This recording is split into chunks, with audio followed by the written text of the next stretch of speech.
Hey everyone, Yan Zhao here, talking about Tasha's Cauldron of Everything. This book just came out last week. It's got 3 great features and 1 really disappointing ball drop by Wizards of the Coast.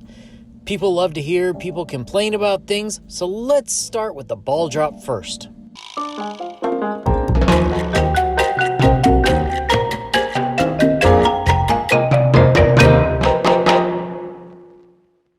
One of the biggest disappointments in this book, well, actually the only really big disappointment, is Wizards' redo of your race or lineage.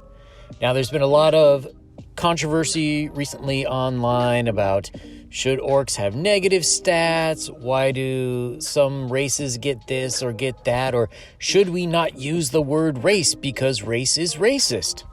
Wizards basically half-assed it. Their solution was, if you want, you can switch a stat. So, for example, let's say you want a wood elf fighter and the +2 to dex is not really that big of a bonus to you. You could switch your dex stat increase with a strength stat increase. And that's also their solution for smaller benefits. For example, if you have proficiency in perception, change it for some other proficiency. Isn't this what we've all been doing for the last 40 years anyways? You go to the DM and you say, hey DM, this doesn't really fit the kind of character I want to play. Can I swap this for that? And 9 times out of 10, they're like, yeah, sure, whatever. I don't even know why they bothered writing that in. The next is they have a custom lineage chart in there, or table, or gray box, or whatever you want to call it. And it basically says, okay, you get 1 +2 stat boost, and you get proficiency, and you get usually 2 languages, and then you get a choice of dark vision or another language. And that's how you make a custom lineage.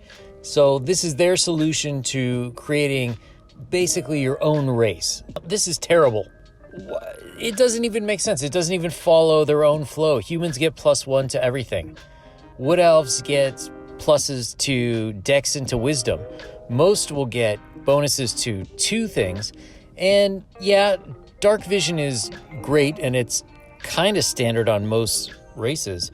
But to be perfectly honest, why not the other ones? For example, Goliath has resistance to cold, and they also have, I can't think of the name, but you get to carry twice the amount of stuff. You double your encumbrance max. Why aren't there other options for that? What they really needed to do was to give us more of a chart. So for example, +1 to a stat is equal to 2 proficiencies or skills. And 1 proficiency or skill is equal to 2 languages. And you get sort of a pool where you have a number of points, and then you can assign those points how you want, make your own race. That makes much more sense. This was just like, I don't know, man. It's like Chris Perkins, thought of this while he was making his morning cup of joe.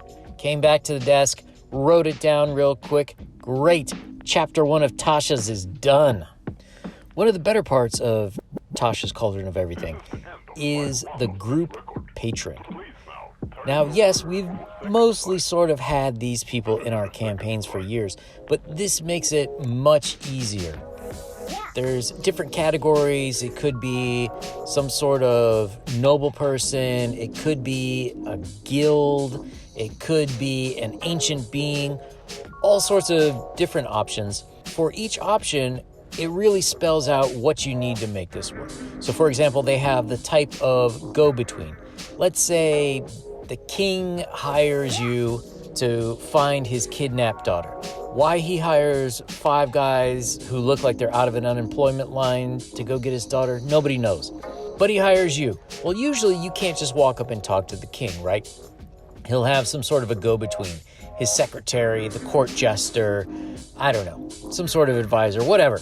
You have the go-between. They give you the different kinds of quests that you would get from this kind of patron. It gives you either the money or the equipment or access to materials or research or lore that you would get from it. Overall, it's a fantastic addition. It really makes it a lot more simple to run campaigns where, hey, your characters are employees. Here's your benefits package. Another great feature, which I like to call tempting your girlfriend with crack, is the Sidekicks. They came out with Sidekicks back in about a year and a half ago with the starter kit. And unfortunately, in there, it was just like one paragraph of how you would make a sidekick. Now, these sidekicks are particularly useful if you have a very low person group. So, for example, you're only playing with a DM and one player, or maybe a DM and two players. It's kind of too low to run a normal game, and they're going to be missing certain aspects of the party. If you got a fighter and nobody to heal you, it's going to be tough. So with these sidekick rules, they really spell out how you can get a sidekick, what the challenge rating and the monster manual is, so they don't have to be human. They could be another race. I mean, theoretically, maybe you could have an animal. And it gives specifics on how you would upgrade them over time. So they level up as your character levels up. So if you've got that girlfriend who doesn't want to be with a bunch of smelly guys doing dumb stuff, you say, hey, how about just us? We'll spend the night playing this. You get her hooked on the D&D crack, and then she's in your next group. The third great feature about this book are the new magical items. Now, you've got a bunch of stuff which really could be folded into any book, but the real standouts for me are the tattoos. Tattoos don't necessarily have to be tattoos. They could be scars, they could be brandings, they could be any sort of aesthetic upgrade to the character that you want to put in there, but they function as magical items. Personally, I'm a big fan of this. It gives more options for play. You don't necessarily always have to be looking for another sword or another weapon. New ways to customize characters, and it fits in more thematically. So for example, let's say you got a monk and you can't have armor, but with a tattoo you can get an armor increase. In my opinion, this is one of the nicer features. There also are several other features. I'm not going to get into each of the subclass updates because I already have videos on most of that. Go check them out if you want to see it. But there are updates which I will get into in another video for each class. And there's more Dungeon Master tools. They're okay. For example, they have recommendations for a session 0. I don't know why this needs to be in a book at all. Maybe in Dungeons & Dragons 6, you put that in the DMG, but it's just stuff like have a social contract, talk about what you're willing and not willing to have in your game. It's things that everybody should know anyways. It also has some nice upgrades to spellcasters, different monsters, different environmental hazards, supernatural regions, things that are blessed with radiance. What effects would that have if you're an evil character or whatever? And then puzzles. I think that puzzles are one thing that people really have problems with when they're making their campaign. You don't always want straight up fighting. You don't always want an easy to achieve quest. So you want to throw some puzzles in there, different stuff for different players. These puzzles in general are pretty good. They've got easy, middle, and difficult level puzzles. Hints for the puzzles depending on if you make the proper perception or investigation checks. They're good, but they're not that many. The only problem with putting several of them in a book like this is that pretty much everyone is going to have access to this book, and it'll be easy for them to look up, number one. Number two, you don't have that many in total. It's not like they put 100 pages of different puzzles in here. So, okay, you get to use it once, and then that's about it.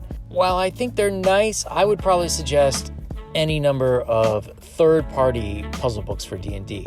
I think you would get a much wider variety, things that people wouldn't know as readily. But it's pretty good, especially if you're buying this book anyways. All right, everyone. So Tasha's Cauldron of Everything. I would say for players, it's a pretty good buy because you get all sorts of different new subclasses, most of which I was pretty big on in the initial reviews. For DMs, is it necessary? I don't know if it's necessary.